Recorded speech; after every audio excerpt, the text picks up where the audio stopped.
At 7:06 a.m., I was surrounded by police, firefighters, and environmental officers, all because I was installing a wheelchair access dock for disabled veterans.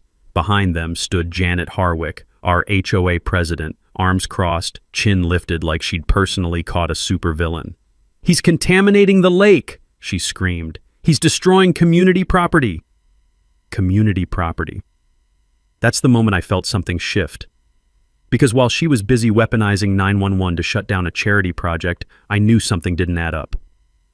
3 days later, after her lawyers started sending threats, I decided to dig into the property records myself.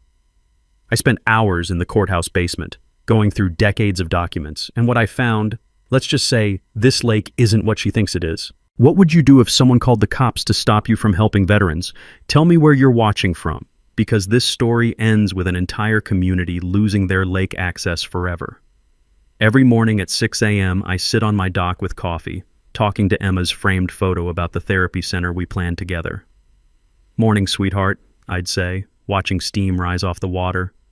Today, we start the wheelchair ramps. The smell of fresh-cut lumber mixed with coffee steam had become my daily ritual, 3 years after losing the love of my life to cancer.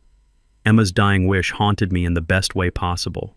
She wanted me to create an adaptive sailing program for disabled veterans. Guys like my buddy Chuck, who lost his leg in Afghanistan, or Sarah Martinez, who came home with PTSD so bad she couldn't leave her apartment for months. Emma believed the lake could heal what war had broken.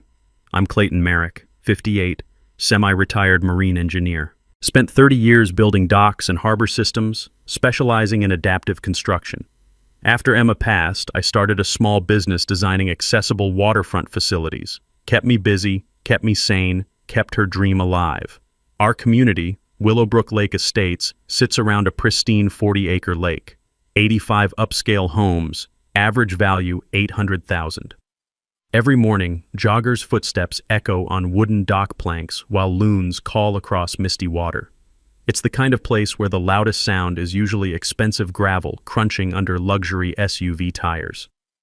I live with my father-in-law Joe, 84, who's got Alzheimer's but still asks about Emma every day. My daughter Sarah visits weekends from Chicago with the grandkids.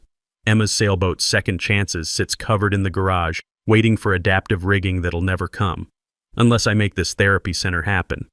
That's where Janet Harwick enters our story. 52 years old, luxury real estate queen with a fake sweet southern drawl that masks iron control. She inherited a $2 million lakefront mansion from her grandmother and considers herself the guardian of community standards. Translation: she decides who belongs and who doesn't. Janet's been HOA president for 15 years, controlling the board through intimidation and social manipulation. Her husband runs a law firm with city council connections, giving her reach beyond our little lake community. She'd built a neighborhood gossip network of concerned citizens who reported everything back to her. The Emma Merrick Adaptive Sailing Center was going to be substantial. Large floating dock system with wheelchair-accessible ramps, adaptive rigging for disabled sailors, therapy pavilion for PTSD counseling, equipment storage for specialized gear. I'd secured every permit possible. Army Corps of Engineers approval, state environmental clearance, county building permits, even Coast Guard safety certification. But Janet viewed our lake as an exclusive country club. Emma's veteran program threatened to bring those people into her paradise. I didn't understand the depth of her prejudice until Monday morning, July 15th at 7:15 a.m. I was installing the first dock foundation pilings when sirens shattered the morning peace. 3 sheriff's cruisers, fire department hazmat unit, state environmental inspectors, code enforcement officer, 12 officials in total, all because Janet had called 911. Her recorded emergency call, which I'd later use as evidence, went like this. "This is Janet Harwick at 1247 Lakeshore Drive. There's a man dumping concrete and chemicals into our protected waterway. He's destroying the lake with illegal commercial construction. Send everyone, fire department, sheriff, environmental officers." Picture this, me standing in work boots and safety vest, calmly showing valid permits to 12 officials while Janet screams from her mansion deck in silk pajamas and a face mask. The diesel fumes from emergency vehicles mixed with the morning coffee I'd abandoned on my truck tailgate. The work stoppage order came despite my valid permits. My contractor abandoned the project, fearing legal liability. $15,000 in equipment deposits. gone. The veteran group that had waited months for this program started questioning whether it would ever happen. Standing there watching emergency vehicles leave, I made Emma a promise. They want to play games with your dreams, sweetheart? Let's see how good they are at the rules they think they know. I had no idea I was about to discover something that would change everything. Janet's husband's law firm moved fast. By Wednesday, a process server knocked on my door during Joe's doctor appointment, serving legal papers in front of my confused father-in-law who kept asking, "Why are the lawyers yelling at us?" The emergency injunction claimed unauthorized commercial development in a residential zone, environmental damage to a protected watershed, and demanded $1,000 per day in fines for each day of illegal construction. They wanted immediate project cessation and threatened to seize my property if I continued. The intimidation was calculated. The threatening letter got copied to all 85 neighbors, painting me as a reckless criminal destroying their precious lake. My contractor demanded a $5,000 kill fee to abandon the project. The adaptive equipment manufacturer canceled my custom order. $15,000 in deposits vanished like morning mist. But the worst part was watching neighbors cross the street to avoid me during morning walks. Chuck, my veteran buddy who'd lost his leg in Afghanistan, started questioning whether supporting this controversial project was worth the hassle. The local marine supplier refused further material deliveries, claiming concerns about the legal situation. Sleepless nights staring at Emma's photo became routine. "They're trying to kill your dream, sweetheart," I'd whisper. "But you always said fight smart, not hard." So I fought smart. 3 days at the county courthouse, diving into property records with the methodical precision that 30 years of marine engineering had taught me. The musty basement smell of old papers and binding glue became familiar as I examined original 1960s subdivision plats, traced easement documents through 5 decades, cross-referenced tax records, and survey maps. Here's something most people don't know about property easements. They require specific legal language and regular renewal. Many informal arrangements from the 60s never received proper documentation. Think of easements like magazine subscriptions. They don't automatically renew forever just because everyone assumes they will. The breakthrough came Thursday afternoon in the courthouse basement, fluorescent lights flickering over faded deed maps while I sipped courthouse coffee that tasted like it was brewed in 1982, which, coincidentally, was exactly the year I was looking for. There it was, buried in a manila folder yellowed with age. The original temporary easement allowing HOA road access across my property, dated June 1st, 1982. Expiration date clearly stated, December 31st, 1982. Duration, 6 months for construction access only. I must have read it 10 times, checking for renewal documents, amendments, extensions, nothing. No legal documentation existed for permanent access. Translation: 40-plus years of community assumptions had just become 40-plus years of illegal trespassing. Walking back to my truck, boots echoing in empty courthouse hallways, I realized I'd discovered something bigger than dock permits. Every neighbor, every boat launch, every lake party, everything depended on crossing my land illegally. That evening, I called Emma's photo my discovery. "Remember what you used to say about bullies, sweetheart? They're loudest when they're standing on the weakest ground. Well, guess what ground Janet's been standing on?" The real humor hit me later. Janet's lawyer, wearing his $500 Italian suit to threaten a guy in Carhartt work pants and steel-toed boots, had just spent billable hours defending a position that didn't legally exist, like bringing a yacht to a canoe fight. But I wasn't ready to play my ace yet. If 40-plus years of assumptions could crumble this easily, maybe Janet's entire power structure was built on equally shaky ground. Time to dig deeper. I started documenting everything. Every vehicle that crossed my property line, every person who used the road, every boat that launched from what I was beginning to understand was my shoreline. The security cameras I'd installed for protection were about to become evidence collectors for the biggest property rights case Willowbrook Lake had ever seen. Janet had declared war on Emma's memory, thinking she held all the cards. She was about to learn that sometimes the guy in work boots knows more about property law than the lawyers in expensive suits. The next morning, I hired Meridian Land Surveying for a comprehensive property mapping. $3,500 I couldn't really afford, but Emma's dream was worth every penny. If Janet wanted to play legal games, I was about to show her what an engineer with time, motivation, and a courthouse full of records could accomplish. "Game on, Janet," I whispered to the morning mist, but you won't like how this one ends. Janet's propaganda campaign launched the following week with military precision. She went door to door with a safety petition, claiming my construction endangers children. Her Facebook group, Concerned Willowbrook Parents, gained 78 members overnight. Anonymous flyers appeared in mailboxes showing before and after photos of supposed lake destruction, photoshopped images that would have made a Hollywood effects team proud. The community pressure was relentless. 60 signatures demanding project cancellation, next-door posts about the aggressive veteran causing problems, WhatsApp groups spreading rumors about PTSD outbursts I'd never had. Ring doorbell footage got shared claiming I was surveilling neighbors when I was just walking my property line.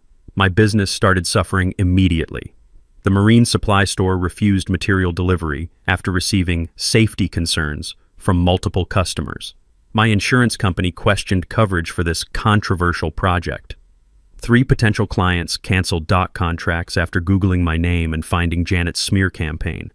Personal isolation cut deeper than financial pressure.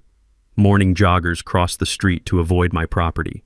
Grocery store conversations stopped when I entered. Even my daughter Sarah received concerned calls from Chicago friends who'd seen the Facebook posts. "Dad, maybe you should just build somewhere else," she suggested during our Sunday call. The stress triggered my chronic back pain, old injury from my Navy days. I was skipping meals, losing weight, having increasingly desperate conversations with Emma's photo. "They're turning everyone against us, sweetheart. How do I fight a whole community?" But I'd learned something in the Corps. When under fire, gather intelligence, and strike back harder. I hired Meridian Land Surveying, the best firm in the county. The surveyor's truck rumbled into my driveway Tuesday morning, diesel generator whirring as they began comprehensive property mapping. The survey process was fascinating to watch. GPS coordinates established exact property lines. Historical survey comparison revealed 60-plus years of boundary shifts. Metal detectors located original iron survey markers buried under decades of landscape changes. The metallic ping of survey stakes being driven into ground became the soundtrack to my counterattack. While surveyors worked, I installed a professional 16-camera security system covering my entire shoreline. Motion sensors along property boundaries, digital recording with cloud backup, remote monitoring via smartphone app. If Janet wanted to play games, every move would be documented in high definition. Thursday afternoon, the survey results arrived. I opened that manila envelope with shaking hands, and what I found inside changed everything. The HOA clubhouse sat entirely on my property, 15 feet over the boundary line. The boat launch ramp was 100% on my land. The community beach area was 60% unauthorized use of private property. Even their parking lot was 30% trespassing. Here's a legal principle most people don't understand. When you build structures on someone else's property, those structures legally become that landowner's property under something called the fixtures doctrine. Translation: Janet's $200,000 clubhouse had just become my clubhouse. I laughed so hard that Joe came shuffling out from his afternoon nap asking what was so funny. "Just found out we own a clubhouse, Joe." He scratched his head. "When did we buy a clubhouse?" "We didn't, Joe. They built it for us." That evening, I spread survey maps across my kitchen table like a general planning an invasion. The crunch of expensive gravel under surveyor boots still echoed in my memory as I traced boundary lines with my finger. Every assumption this community had made about property ownership was wrong. The surveyor had asked me an interesting question. Who approved building a clubhouse on your land? My answer: same people who approved crossing my property for 40 years. Nobody. But the survey revealed something even more significant.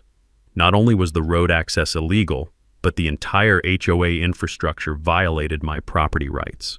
Clubhouse, boat launch, beach area, parking lot, all built on land they didn't own, operated by people who'd never asked permission. I called my attorney, Maria Santos, a property rights specialist I'd found through the Veterans Legal Aid Network. Her initial consultation was eye-opening. "Clayton, you don't just have a case here, you have a slam dunk. The question isn't whether they're trespassing, it's how much compensation you're entitled to for 40-plus years of unauthorized use." Maria explained that I could potentially claim ownership of everything they'd built on my property, plus demand fair market rent for decades of illegal occupancy. We're talking hundreds of thousands of dollars in damages. That night, I had my first peaceful conversation with Emma's photo in weeks. Turns out fighting smart was the right choice, sweetheart. They've been so busy telling me what I can't do, they forgot to check whether they had any right to be here in the first place. The security cameras were already paying dividends, catching neighbors I'd never seen before using their beach on my property. Every trespass got time-stamped and saved to the cloud. Janet had declared war thinking she held superior firepower. She was about to learn that sometimes the quiet guy with engineering skills and a courthouse library card can outmaneuver lawyers, social media campaigns, and 40 years of assumed privilege. The best part? She had no idea what was coming. Janet's desperation led to physical escalation the following Tuesday. Her landscaper accidentally rammed my F-150 with his backhoe at 2 in the afternoon, causing $12,000 in damage to the truck bed and rear suspension. The operator claimed construction zone visibility issues, despite perfect weather and broad daylight. When I called Janet's husband's insurance firm, they denied liability faster than I could explain what happened. Act of God, they called it. Apparently their God drives heavy machinery and has terrible depth perception. The intimidation campaign escalated beyond property damage. Late-night phone calls with heavy breathing, trash dumped on my driveway, tire tracks through Emma's memorial rose garden, her favorite flowers trampled by someone with expensive tires and a petty soul. Anonymous letters threatening consequences for troublemakers started appearing in my mailbox. The bureaucratic harassment was equally systematic. Daily code enforcement calls about noise violations when I hammered at normal hours, false reports to Veterans Affairs claiming I showed signs of mental instability and shouldn't be around other vets. Someone even tried to have Joe's care investigated for neglect, which broke my heart more than the truck damage. My credit rating faced threats from delayed contractor payments I couldn't make. Marine industry gossip labeled me that crazy veteran, drying up referrals from 30 years of professional reputation. The stress triggered my PTSD symptoms for the first time in years. Hypervigilance, insomnia, anger flashes that scared me. But I'd learned something important in combat. When the enemy escalates, it usually means they're running scared. Janet's increasingly desperate moves suggested she knew her position was weaker than she'd admitted. Time to gather intelligence with military precision. I installed a professional security system using marine electronics expertise. 16 4K cameras with infrared night vision, motion-activated floodlights, digital recording with 30-day storage, remote monitoring via smartphone. If someone was playing dirty games on my property, every move would be captured in courtroom-quality detail. The camera system paid for itself within a week. At 2:47 a.m. on Friday night, motion sensors triggered recording of something that changed the entire game. Janet's landscaping crew was dumping lawn treatment chemicals directly into the lake from my shoreline. 50-gallon drums of fertilizer and herbicide being poured into the water Emma had loved. Illegal disposal to avoid hazardous waste fees. 4 crew members with clear facial recognition, license plates visible, chemical container labels readable in infrared detail. I watched the footage 3 times, feeling sick to my stomach. The chemical smell I'd noticed near the water wasn't my imagination. These people were poisoning the lake while accusing me of environmental damage. Here's something every property owner should know. Dumping chemicals in waterways carries $50,000 federal fines per incident under the Clean Water Act. Translation: Janet's lawn obsession had just become a federal crime that could bankrupt her. The footage was devastating evidence. GPS timestamps proved repeated violations over months. The crew wasn't being careful. They thought they were invisible on private property at night. One guy was actually wearing designer sunglasses while dumping toxins at 2 a.m. because apparently looking cool during environmental crimes was important to him. I called Maria Santos at 7 a.m. Saturday morning. Her reaction was immediate. "Clayton, you need to send this footage to the EPA and State Environmental Protection immediately. This isn't just trespassing anymore, it's criminal environmental destruction." The diesel fumes from my damaged truck mixed with the chemical smell from the contamination site as I walked my property line, documenting every violation the cameras had captured. Electronic beeping from motion sensors had become the soundtrack to Janet's downfall. By Sunday evening, I'd compiled a comprehensive evidence package. Time-stamped footage of environmental crimes, audio recordings of threatening phone calls, photographic documentation of property damage, GPS tracking of trespassing vehicles, What started as a dock permit dispute had become a federal criminal case. The irony was perfect. Janet had called 911 claiming I was damaging the lake, while her crew was literally poisoning it under cover of darkness. She'd accused me of illegal construction while building her entire community infrastructure on stolen land. Every accusation she'd made was projection of her own crimes. That Sunday night, I had the most peaceful conversation with Emma's photo since this whole mess started. They tried to destroy your dream by accusing us of things they were actually doing themselves, sweetheart. But you always said the truth comes out eventually. Well, it's about to come out in 4K high definition. I uploaded the environmental crime footage to secure cloud storage with 3 backup locations. If something happened to me, this evidence would still reach the authorities. Janet had chosen to fight dirty, but she'd picked the wrong veteran to mess with. The guy in work boots was about to teach the woman in designer sunglasses that some fights aren't won with money and social connections. Sometimes justice is served with security cameras, property surveys, and a complete understanding of whose land you've been poisoning for 40 years. Game on, Janet, but you're not going to like the rules I'm about to start enforcing. Armed with security footage and survey data, I returned to the courthouse for the deepest title search of my life. 3 days examining every easement document since 1960, cross-referencing tax payment records, studying adverse possession law requirements with the methodical precision Emma used to admire. I consulted with Maria Santos, my property rights attorney, who guided me through legal research that would change everything. Clayton, most people assume property rights, but assumptions aren't law. Let's find out what the actual documentation says. The research process revealed layers of legal complexity most homeowners never consider. Original subdivision plats, easement transfers, tax assessment records, adverse possession requirements, a paper trail stretching back 60 years that nobody in this community had bothered to verify. Tuesday afternoon, in the courthouse basement that smelled like old paper and lost dreams, I found the document that shifted every balance of power in Willowbrook Lake Estates. The original 1982 easement wasn't just expired, it was specifically temporary, written for 6-month construction access only. The language was crystal clear. Temporary easement for subdivision road construction, duration not to exceed 6 months from date of execution, automatically void December 31st, 1982. No renewal applications were ever filed. No legal documentation existed for permanent access. But here's the part that made Janet's position completely hopeless.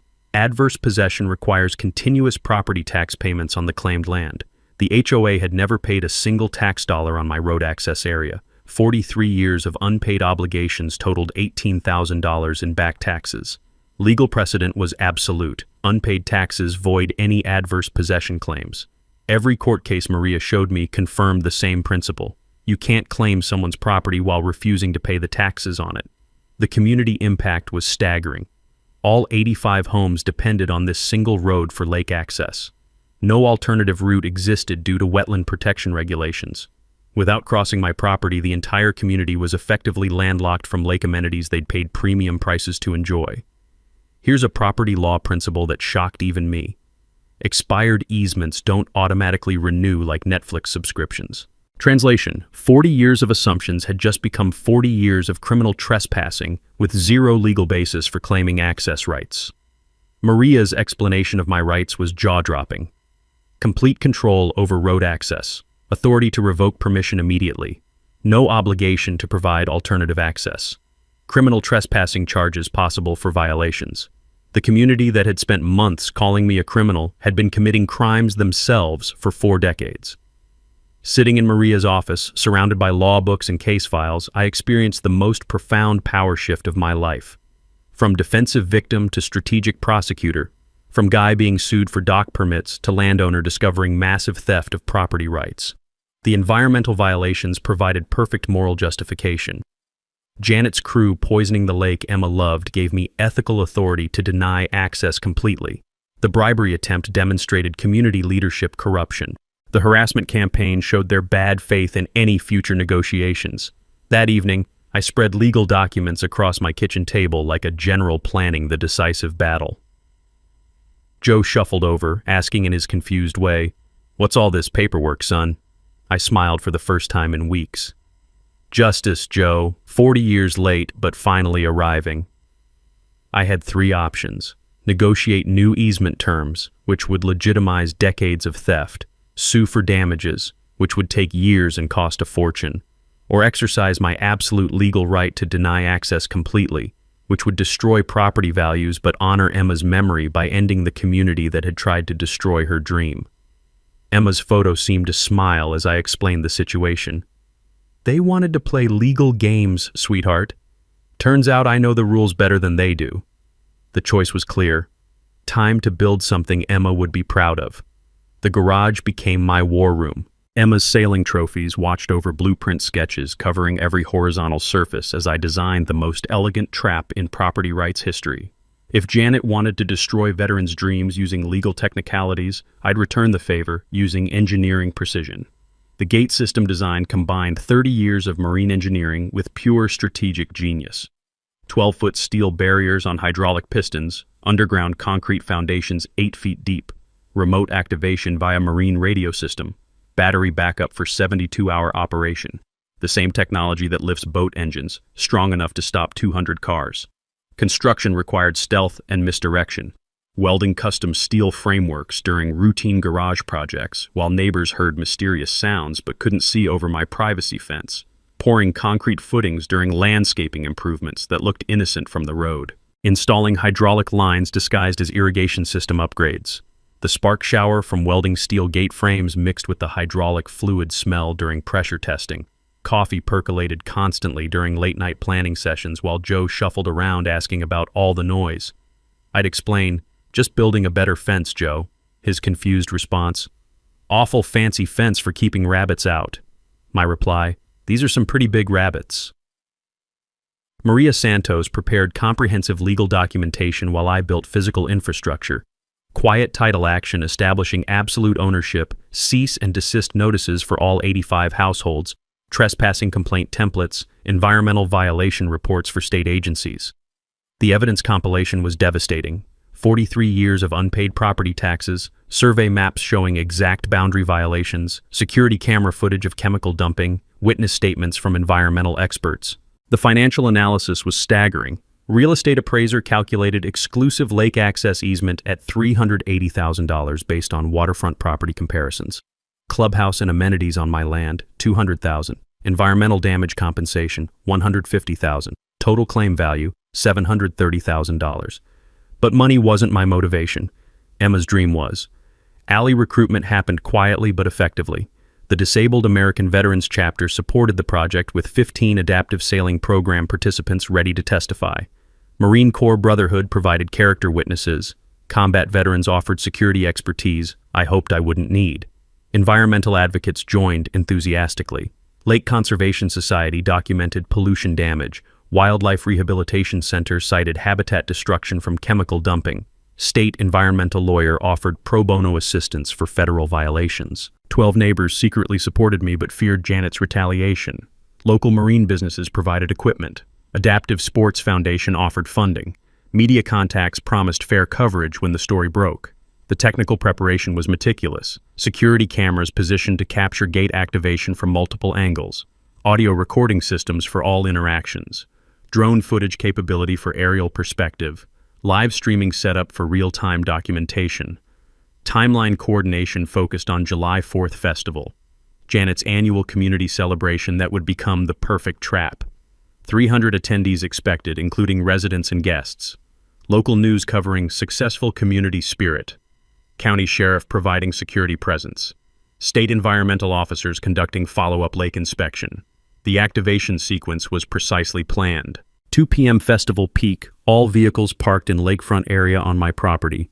Media present for community celebration coverage. Remote gate activation trapping the entire gathering. 28 seconds for full barrier deployment. Material sourcing required creativity and discretion. Marine salvage yard provided hydraulic components without questions. Steel fabricator cut custom gate panels for boat lift project. Concrete supplier delivered landscaping materials without suspicion. Electronics shop provided remote control systems for garage door upgrade. Testing was crucial and secretive. Gate deployment rehearsed 5 times during early morning hours. Remote control range verified from concealed positions. Camera angles optimized for maximum evidence capture. PA system volume calibrated for 300-person crowd. The hydraulic pump whirring during pressure tests became my favorite sound. Hydraulic systems use pressurized fluid to move heavy loads reliably. Marine-grade components resist corrosion and provide dependable operation under stress. Translation: the same engineering that powers yacht lifts was about to lift my community's assumptions about property rights. Legal documents were finalized and printed. Trespass notices personalized for each household. Police complaint forms completed. Environmental violation reports prepared. Media contact list included 12 outlets ready for the biggest property rights story in county history. Physical systems tested perfectly. Gate activation time, 27 seconds. Remote control range, 500 yards. Camera coverage, 100% property perimeter. Emergency override, manual hydraulic pump accessible from secure location. The night before July 4th, I sat in the garage surrounded by completed preparations, talking to Emma's photo one last time before execution. Tomorrow, your dream gets protected, sweetheart, and 40 years of theft gets ended. You always said justice delayed isn't justice denied if it finally arrives. Everything was ready. The community that had tried to destroy Emma's legacy was about to learn that some fights aren't won with money and lawyers. Sometimes justice is served with property surveys, security cameras, and an engineer who knows exactly whose land they've been stealing for 40 years. Time to spring the trap. Janet's desperation reached new heights Tuesday before the festival. She requested a private meeting to discuss community concerns, suggesting we meet at Starbucks to appear legitimate. I agreed, knowing this would be her last-ditch attempt to avoid the trap closing around her. Tuesday at 3 p.m., Janet arrived in her $90,000 Mercedes, wearing designer sunglasses and carrying an official HOA folder. The woman who'd spent months calling me a criminal was about to offer me a bribe in broad daylight. "Clayton, we've gotten off on the wrong foot," she began with that fake, sweet Southern drawl. "The community appreciates your service. We'd like to offer a $25,000 community service award plus a permanent seat on the HOA board. All you need to do is abandon this dock project and work with us on appropriate lake improvements." She slid a pre-written check across the table from something called the Community Appreciation Fund, money that I'd later discover came from embezzled HOA assessments. The board position offer came with voting rights and a promise to drop all legal actions. She even suggested better-suited veterans programs elsewhere, as if disabled vets were contagious. I recorded the entire conversation on my phone, gathering evidence for criminal charges while maintaining my poker face. "Janet, that's generous, but Emma's dream isn't for sale. Besides, I've learned some interesting things about property lines and easements. Maybe we should discuss your club's legal status instead." Her face went pale beneath the designer makeup. "What do you mean?" "I mean, 43 years of unpaid property taxes kind of puts a dent in adverse possession claims, but we can discuss that later." I forwarded the bribery recording to the State Ethics Board, District Attorney's Office, and Veterans Advocate within an hour. The investigation triggered by my complaint uncovered corruption far beyond what I'd expected. $47,000 in HOA funds diverted to Janet's personal legal bills. Landscaping contracts awarded to her brother without competitive bidding. Community assessment money used for Janet's property improvements. False financial reports filed with State HOA Oversight Board. The woman who'd called me a criminal was running a sophisticated embezzlement operation. The ethics investigation created a domino effect. HOA board members demanded immediate financial audit. Several residents hired private attorneys to investigate their assessments. The local newspaper received anonymous tips about corruption. Janet's husband's law firm began distancing itself from her actions to protect their reputation. Community division was becoming visible. 30% still supported Janet from fear of change. 45% remained neutral to avoid confrontation. 25% secretly supported me but feared retaliation. Anonymous letters supporting the veterans program started appearing in mailboxes, though nobody would admit writing them. Legal pressure was building from multiple directions. State Ethics Board launched formal investigation. District Attorney reviewed bribery evidence. Environmental Protection Agency received chemical dumping reports. HOA insurance company threatened coverage cancellation due to criminal activity. While authorities investigated Janet's crimes, I completed final preparations for July 4th. Hydraulic gate system armed and tested, media contacts alerted to community story developing, veterans advocates prepared press statements, environmental lawyers organized pollution documentation. The irony was perfect. Janet trying to look casual while offering a $25,000 bribe in a Starbucks parking lot, wearing sunglasses indoors and checking surroundings like an amateur spy. Ma'am, this is a Starbucks, not a John le Carré novel. Thursday evening, I conducted final system tests under cover of routine maintenance. Gate deployment, 26 seconds. Remote activation from multiple concealed positions. Camera coverage optimized for festival crowd documentation. PA system ready for community announcement. Janet's remaining power base was crumbling. Social manipulation couldn't overcome criminal investigations. Husband's legal connections were weakening under ethics scrutiny. Control of HOA board faced challenge from angry homeowners discovering embezzlement. Financial resources were frozen by state investigation. Friday evening, anonymous supporters left encouraging notes in my mailbox. We're proud of what you're doing for veterans. Thank you for standing up to Janet's bullying. Emma would be proud. The community Janet claimed to represent was quietly abandoning her. Legal arsenal was complete. Property ownership documents verified by federal court. Criminal evidence compiled and distributed to appropriate authorities. Environmental violations documented and reported. Trespass notices ready for mass distribution. Media contacts confirmed for live coverage. That night, I sat with Emma's photo reviewing final preparations. Tomorrow ends 40 years of theft, sweetheart. Justice delayed, but finally delivered. Your dream gets protected, and their crimes get exposed. You always said the truth comes out eventually. Well, it's about to come out in front of 300 witnesses. Both sides were positioning for final confrontation. My side held legal ownership documentation, criminal evidence, community support from veterans, environmental moral authority, and media sympathy. Janet's side faced criminal investigation, financial fraud charges, environmental violations, and crumbling community support. July 4th would decide whether Emma's dream lived or died, whether 40 years of property theft continued or ended, whether justice or corruption ruled Willowbrook Lake. The trap was set. Time to see who really owned this land.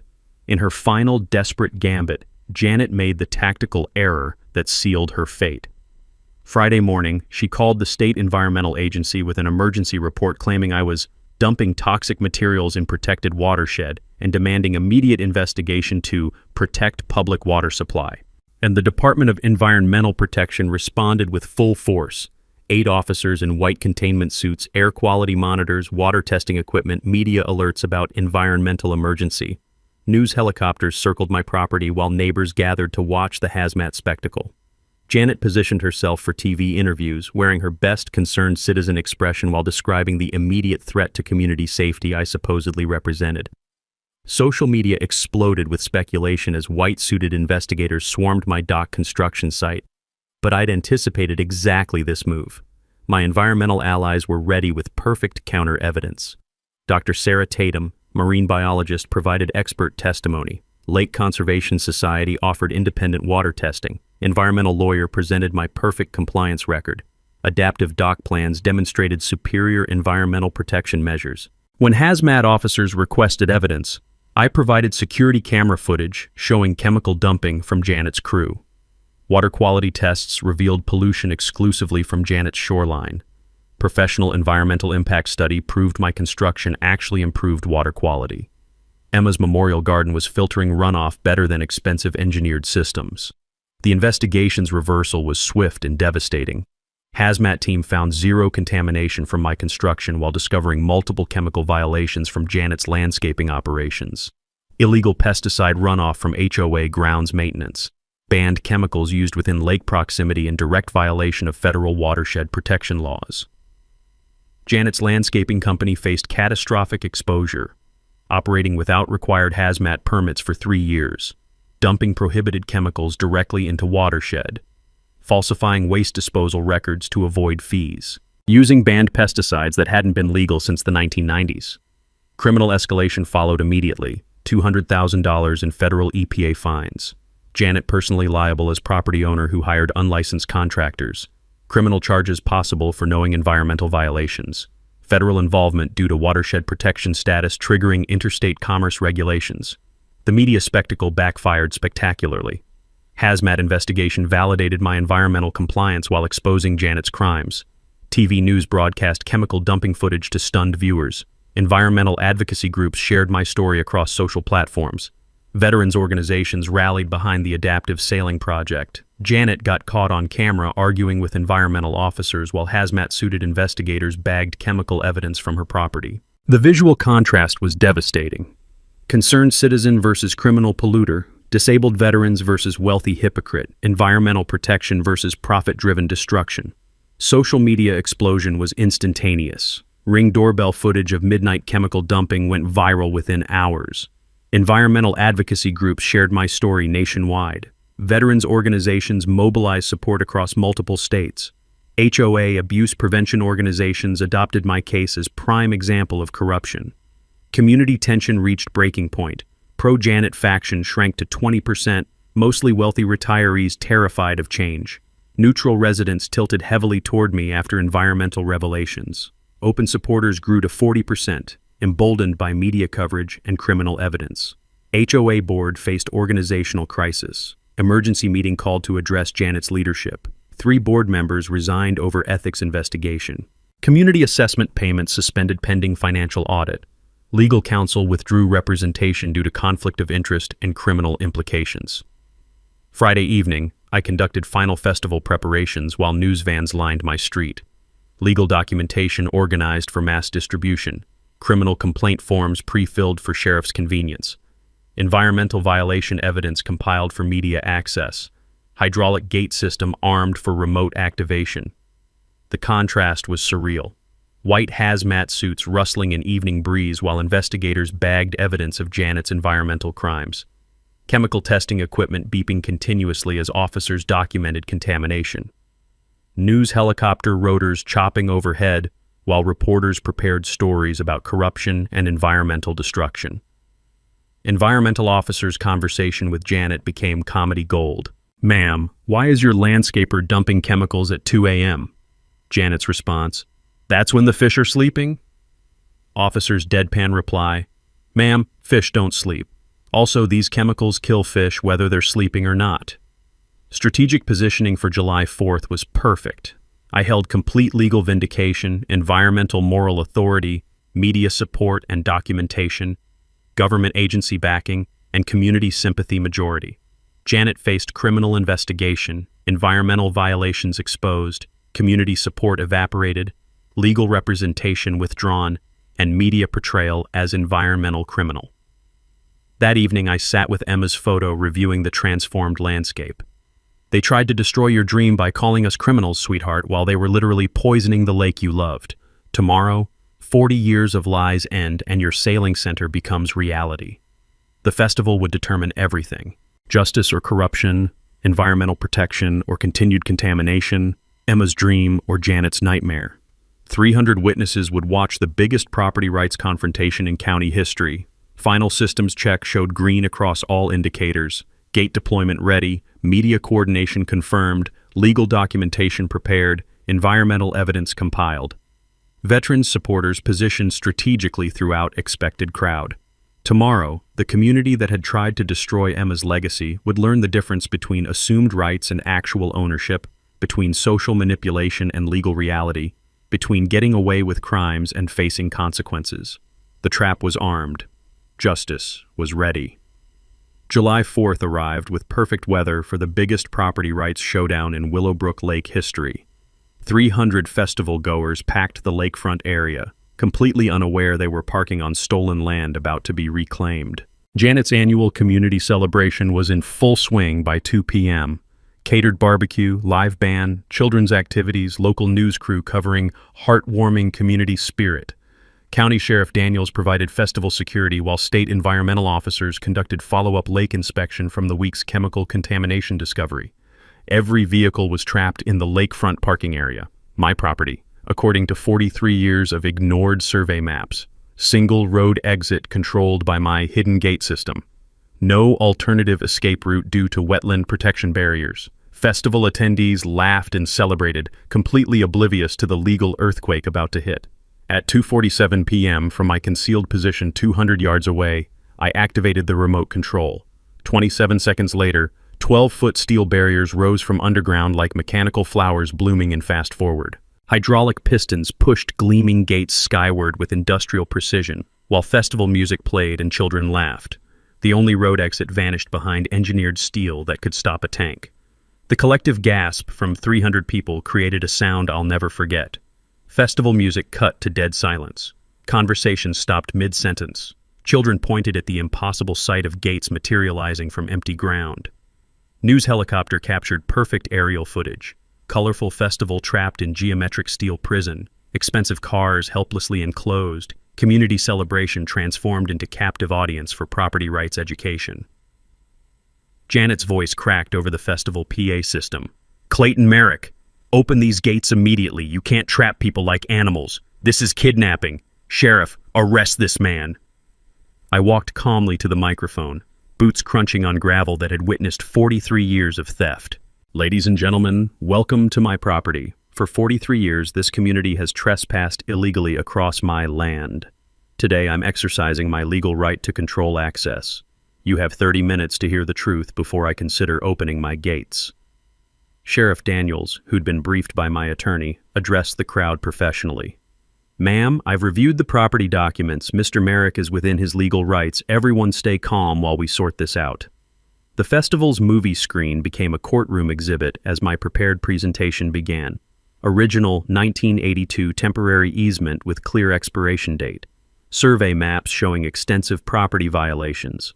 Unpaid property tax records totaling $18,000. Security camera footage of chemical dumping in high definition. Dr. Sarah Tatum took the microphone. "The chemical contamination documented in this footage has killed approximately 30% of our lake's fish population and contaminated the drinking water intake 2 miles downstream. These aren't minor violations. They're environmental crimes that affect everyone in this watershed." 50 smartphones recorded simultaneously as environmental protection officers served Janet her warrant for federal environmental violations.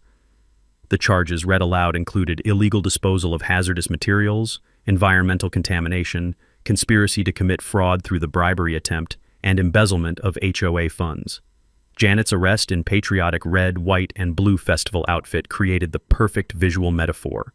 Criminal led away in handcuffs while news cameras rolled, surrounded by the community she'd claimed to protect but had actually poisoned and robbed for years. Community reaction evolved through predictable phases. Shock and disbelief for 5 minutes. Anger and demands for gate opening for 10 minutes. Understanding as evidence sank in for 15 minutes. Acceptance and recognition of my rights after 25 minutes of education. 30 residents publicly apologized. "We had no idea Janet was poisoning our lake. Your dock project will help heal the environmental damage. We should have supported the veterans program from the beginning, but my decision was final. This community spent 43 years taking what wasn't theirs and calling it tradition. You poisoned the lake my wife loved and discriminated against the veterans she wanted to help. Your access to this property is permanently revoked due to criminal activity. Find another way to your lake." The gates remained closed. No negotiation offered. Criminal activity voided any easement claims according to federal court precedent. Property values would collapse, but Emma's dream would be protected from the community that had tried to destroy it. Live broadcast reached 2.3 million viewers nationwide. Environmental crime angle attracted national attention. Veterans advocacy groups shared widely across social media. HOA abuse prevention organizations adopted the case as primary example of corruption consequences. As the sun set over Willowbrook Lake, 300 people sat trapped in folding chairs and luxury cars, learning the hardest lesson in property law. Assumed rights aren't actual rights, and 43 years of getting away with theft doesn't create legal ownership. The mic drop moment had arrived, and justice was served with hydraulic precision. The federal court ruling was swift and absolute. Permanent access revocation justified by criminal violations. 43 years of unpaid taxes voided adverse possession claims completely.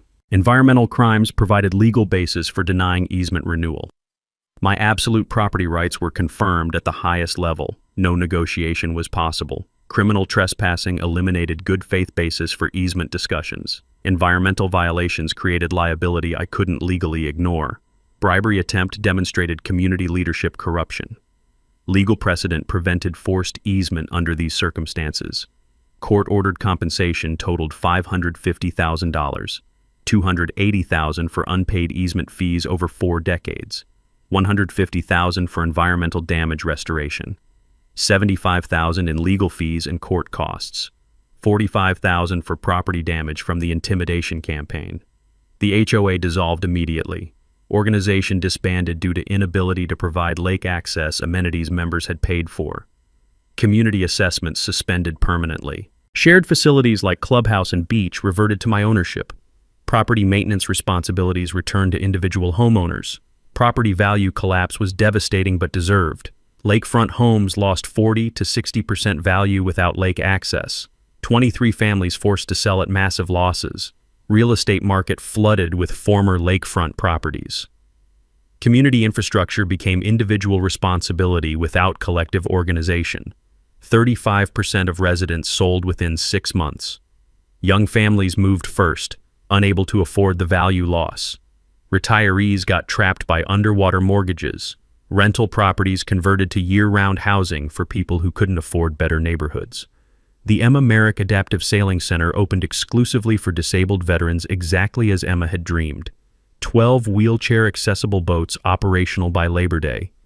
PTSD counseling pavilion completed using court settlement funds. Adaptive equipment funded by environmental damage compensation. 47 disabled veterans participated in the first year. Adaptive sailing program reduced PTSD symptoms by 60% according to VA studies. National veterans organizations funded expansion programs. Emma's legacy inspired 12 similar therapy centers nationwide. Environmental restoration exceeded all expectations. $150,000 in cleanup funds removed chemical contamination completely. Fish population recovered to healthy levels within 18 months. Water quality surpassed pre-contamination baseline. Wildlife habitat restoration created protected nature preserve. State Environmental Agency designated my property as protected habitat. Lake Conservation Society established research station using clubhouse I'd legally acquired.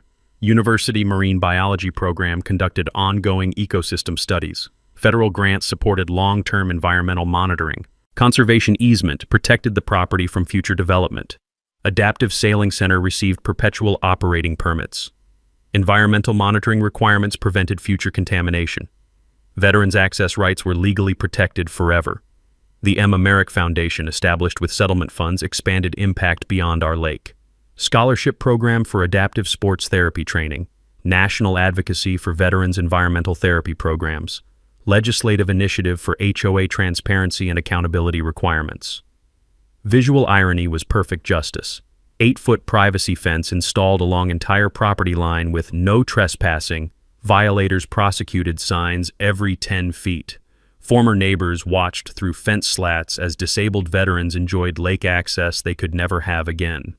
Real estate for sale signs lined every street like patriotic bunting, creating a monument to the consequences of enabling corruption and environmental crime. 12 former neighbors apologized personally and volunteered at the sailing center.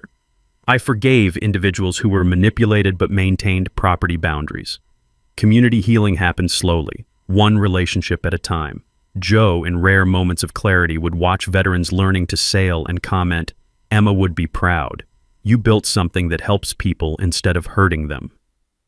Every morning, I still sit on my dock with coffee and Emma's photo, watching disabled veterans learn to navigate waters that are finally clean. The lake that was poisoned by greed now heals warriors poisoned by war. Justice served, promise kept, legacy honored. The Sailing Center serves 30 to 40 veterans monthly. Weekend family programs help military spouses understand adaptive recreation. Children of disabled veterans learn sailing alongside their parents. Emma's dream exceeded even her wildest hopes. Property justice stories like mine happen more often than people realize. Always verify easement documentation before buying waterfront property. HOA financial transparency prevents embezzlement. Environmental violations carry federal criminal penalties. Property rights require active protection and legal knowledge. Share your HOA nightmare in the comments below. Help others avoid these traps. Subscribe and ring the bell for property justice stories every Tuesday. Next week, landlord kept my security deposit until I discovered he didn't actually own the building. Emma's dream lives on in every veteran who finds peace on clean water, every family that discovers adaptive recreation, every person who learns that sometimes justice delayed isn't justice denied, it's just justice with compound interest. Thanks for hanging out with us on HOA Stories, where the HOA Karens meet their match. If this story had you cheering or cringing, go ahead and like the video, drop a comment with your reaction, and hit subscribe so you're ready for the next wild HOA tale.